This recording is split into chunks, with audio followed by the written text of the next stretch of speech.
Ce dimanche 30 novembre 2025, les organisations de la société civile engagées dans la lutte contre les cancers masculins ont organisé une marche de sensibilisation pour la première édition de Novembre Bleu sous le thème « Ensemble agissons pour vaincre le cancer de la prostate ». L'équipe a débuté par un échauffement avec des coachs qualifiés avant de démarrer la marche. Le parcours de 4 km a mené les participants de Prima Center à Kakimbo en passant par le centre émetteur pour informer et sensibiliser les citoyens sur l'existence de cette maladie. La marche a bénéficié de la présence des autorités communales de Ratouma et de hauts cadres, notamment du ministère des Sports et de celui du Commerce.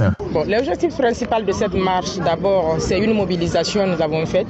Cette mobilisation va dans le sens de la sensibilisation et du dépistage et faire connaître la maladie à nos populations. C'est pourquoi nous avons fait la marche, pour que tous ceux qui nous voient marcher, qu'ils sachent qu'il y a une maladie qui s'appelle le cancer de la prostate et qu'en sensibilisant nos populations, on peut guérir cette maladie, que ce n'est pas une fatalité.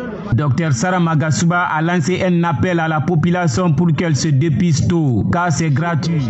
À partir de demain déjà, jusqu'en fin décembre, il faut que la population sache, que les hommes sachent que le service d'urologie est prêt à les recevoir gratuitement pour qu'ils sachent leur statut. Aller se faire dépister ne veut pas dire qu'on est atteint de la maladie ou qu'on peut avoir la maladie. Donc, si on n'a pas la maladie dans la famille aussi, ça ne veut pas dire qu'on ne peut pas l'acquérir.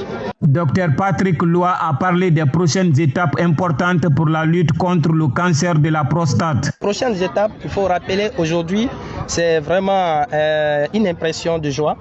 Et les prochaines étapes, il y aura le dépistage volontaire gratuit qui va continuer à l'hôpital national Iansdine. Nous allons continuer la sensibilisation dans les communautés afin de permettre à la population, à nos parents, à reconnaître cette maladie et à aller se faire dépister.